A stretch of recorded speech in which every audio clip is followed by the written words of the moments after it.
men can often perform, even if they're not that into it. Like, think about all these men who come out in their 40s and they have to rape.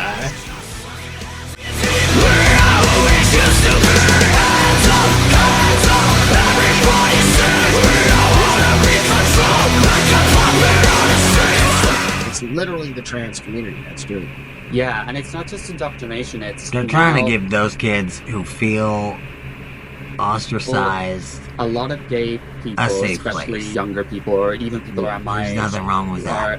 And speaking of indoctrinating kids, I mean, for Christ's sake, let's stop indoctrinating kids in fucking religion. How many lives and mental scarring and everything else has that caused? You know how many people grow up fucked up from religion because they just, like, they can't get themselves to fit in that box no matter what they do? It's disgusting, and you start pumping that down their fucking throats before they can even speak.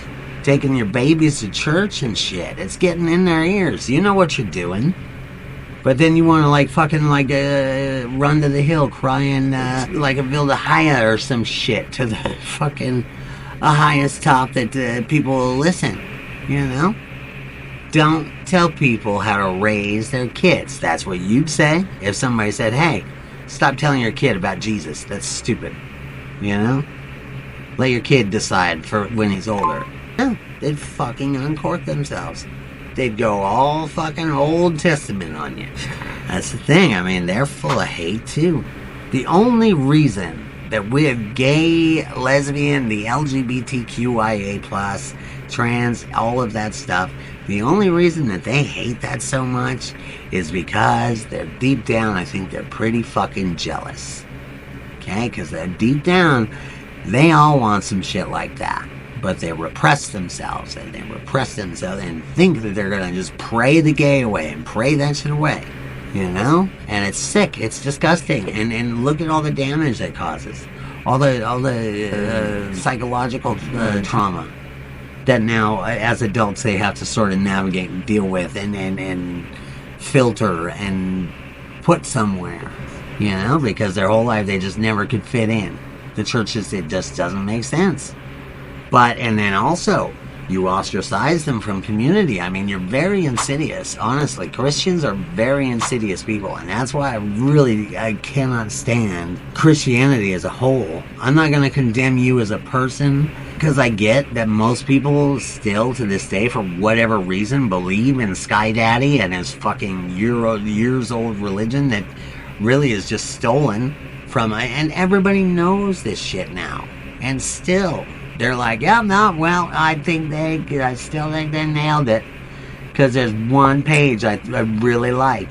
Oh, like, I am more tough about a number of things. But that's just coming from this. Just shooting from the hip here. But I hope you don't spend too much talking about this TV show.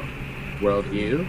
Yes. So, I hear from people straight people, especially straight men, who when they meet someone and the person's gay, they feel kind of on tenterhooks because they think, oh, this is going to be one of those woke, I can't say anything around him. So sometimes when I meet straight guys and then they learn about my views and stuff, they're like, oh my god, I can relax. Like, I'm so sick of all this pride shit and everything. So I think it is. I mean, I get that too. Nobody likes to fucking have to walk on eggshells around all this dumb shit. Narcissistic, self-centered. And that's the one thing about with trans too that a lot of people don't. That they need to realize. These people who like lose their shit if they get misgendered or something in public. I think, you know, of course nobody wants to hear that they're like fucking it up or not doing a good job or it's not working or whatever. Nobody wants to hear that. I understand that, but if it's not working, it's not working. And really, you should take that, bring it home with you, back to the drawing board, and say, hey, something's not working here. Be objective about yourself.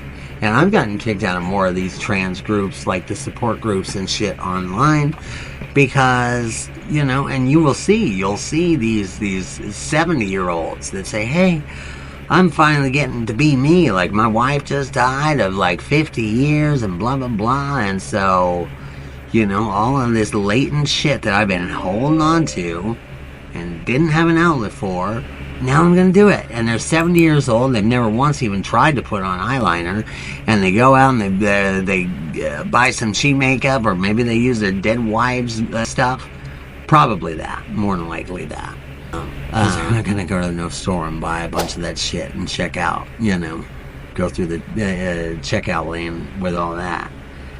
So, yeah, they're probably using their dead wives' stuff, but then they post a picture and they'll say, oh, this is my outfit for today, girls. Like, how do I look? I'm ready to take the world by storm. It's like, you look like a monster, okay? And if these people really cared about you, they would say something like that. They would offer you help. They would gently nudge you, okay? I mean, saying you look like a monster is a bit extreme. I get that. That might be my approach. But I usually try to be very nice. I don't like to hurt people's feelings.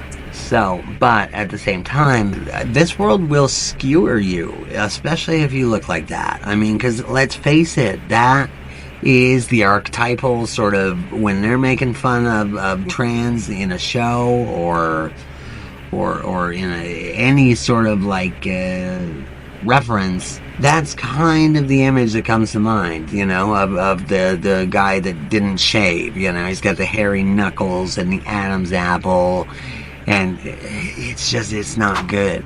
It's really, really, really, it's not good. And there are trans people where transitioning may not be the right call, depending on adversity, like if you have certain illnesses or a certain age point or something like that. There's really not much point. When you're 70 years old, you're not gonna get to have that roaring 20s era, I mean, it's just like Dylan Mulvaney with his bullshit about days of being a girl. You'll never understand being a girl, Dylan, because you grew up as a boy.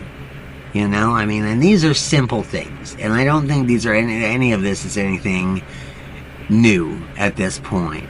I mean, but the more and more people that hear it, the more and more people that might start to realize, okay, there is a separation here of individuals in the trans community, because, and not all of them are these batshit crazy activists. And activists, I'll tell you one thing, y'all need to fucking reel yourselves in too, because that's the problem. I go out in society every day, and I don't have any problems wherever I go. And I live in Kansas. I work for a very, I mean, I don't even know if I can say it, because of like security issues or whatnot. So, but I've got a very respectable job in a very red state, in a very conservative environment, just like this, okay? And most people love it.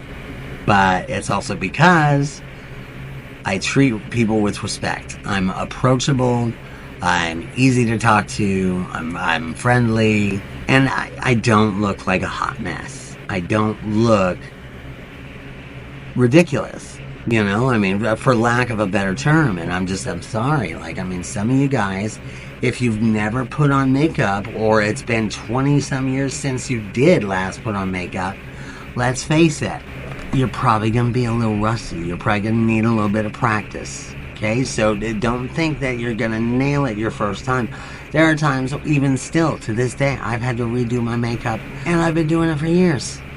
I mean, and still, you'll mess something up at the very end. Next thing you know, and then you go to wipe it and you forgot to look at the towel, and the towel has got a bunch of your fucking black mascara on it, and you go, bleh, whole face, gone, ruined, got to start over. It happens. So to think that you're going to nail it the first time and every time is a bit unrealistic. I'm sure I'm ranting a lot. Is that a good thing, bad thing? I don't know. Y'all tell me in the comments. Obviously, a lot of everything now is about sexual liberation. So anything pushing the boundaries sexually is just seen as an ultimate good. And there's loads of men who are getting into like unhealthy behaviors and and you can't criticize it. And I'm in a monogamous relationship of almost 6 years with my boyfriend, and every single gay guy I know is in an open relationship, and I'm not here to judge that, right? I think I think that genuinely makes you happy, then I'm cool. But considering I have no desire for that, and I value my monogamy so much, there has to be more guys out there who would benefit from the same. But I honestly think there's such a push away from that it's seen as too traditional and too conservative. And I just think, you know, when you think about masculinity and kind of the good qualities you can nurture in a man, one of them is definitely self-control, because we gotta remember, so this is a long ass video. I'm not gonna sit here for an hour and a half and commentate on all of this. So and the gay world has lost that. There's no self-control. It's just like ultimate pleasure. So I do try and talk about that, and I'm not here to try and push a gay guy either way, but it's more just about helping people have agency and actually deciding, like, what do I want, what would make me happy. So oh no, I love that about you, because I'm a monogamous person too, and also I think there is this, but I'm not a gay man. I'm a woman who's with a woman. I mean, you know, You've said that like 3 fucking times on this video alone, Buck. It's just so fucked. I can't even say I identify as a man because it makes me cringe. It literally makes me cringe. That's just self-hate. How does it feel when you call yourself a woman? It doesn't bother me. Here's the deal, and I think I said earlier, it might have been prior to this, I was talking to somebody about it. It actually makes me feel mature in my growth as a transsexual. I am 100% a transsexual, there's no doubt about it. I will never detransition. I've been doing this for 32 years. I'm fully comfortable in my space, but through my growth, and I think through the growth of the fight of this situation, I did realize I'm not a man, okay? I'm never going to be a man. It's not possible for me to be a man. I might look like a man. I don't even know what it means to feel like to be a man. So when someone says, I feel like a man, that's bullshit. Because you don't. You just don't feel like a man unless you're an actual man. It's like a trans woman saying they feel like a woman. No, you don't. You'll never feel like. I mean, that's the point. Isn't that the point? Isn't that why they fucking transition? Because they feel like that? I mean, I know that's how I feel. I straight up 100% think, and I don't care if I'm the only one that has this sort of wavelength or thought behind it, you know, but no, I mean, it's entirely possible that, and I'm going to put this in the context for y'all, so not y'all, not the audience, not you guys watching, but for these activists and these right-wing jobs, you know, because they say, oh, God never makes a mistake, God doesn't make a mistake. Okay, really, okay, even Burger King makes mistakes. Sometimes you get fries instead of onion rings. Not that big of a deal, okay? I mean, and that's just what's happened to me. I am pretty goddamn sure I was supposed to get the other body. It just didn't come in or something, you know. And they're like, we gotta get him out of here. We gotta keep him moving, you know. Just give him this one. It'll be fine, you know. She'll adapt. And we do, you know, because trans people are very strong. I think it takes a lot of strength to be trans, you know. But, I mean, I'd take any test whatsoever possible to prove my theory right, to be right or wrong. I mean, like, one, I'd like to know myself, because, you know, it's like they say your brain matches the gender that you identify with, and a number of other physiological characteristics, sort of, they're anomalies, you know, they're, and I think the way I developed even in puberty, I think I had a lot of either girl moments in puberty, because I don't have natural body hair. I mean, I really don't. I barely ever have to shave anything, you know. I mean, the chest, nothing. That's a tattoo, not a, you know, but no arm hair. I mean, no Adam's apple that's visible. I mean, everybody's got some sort of larynx and voice box, but nothing that sticks out there. And then what else? What's another one that I've noticed? The Cro-Magnon sort of really thick brow bridge. Not there, you know? And it's like, I have not had facial feminization surgery. I think I could still use it because, I mean, despite everything there, I've got some very masculine features as well, as far as the chiseling and stuff like that. So, you know, of course you are going to have traits of the body that you're born in, you know, but there very well can be mistakes at the last minute, you know. I mean, Jesus Christ. And if you think I'm right, if you're like, no, there's just no way. Okay, you know, go seek out like one of these people that like the Siamese twins that are like have to live the most uncomfortable, fucked up life that I mean, they never get a moment's peace. They never get anything. They have to make some really serious creative adjustments to every little thing that they do. Okay? You're telling me that they wanted that? What, did they pick that? Like before they, you know, God's like, okay, you're about to go through, make your selections, you know, here, what you want. And they're like, oh, Siamese twins. Oh, that could be fun. What is that? And, you know, and then he, of course, explains, well, you know, it's, you share a body, and a lot of times, you know, you can't be separated medically because, you know, parts of you share vital organs and stuff like that. So it's uncomfortable. It's not one I recommend. But, you know, if you want that experience and they're like, yeah, I want it, you know, no. That is called a mistake. That's called an aberration. Okay? And it is an anomaly in the code, whatever it is. It's defective code. I don't know what it is.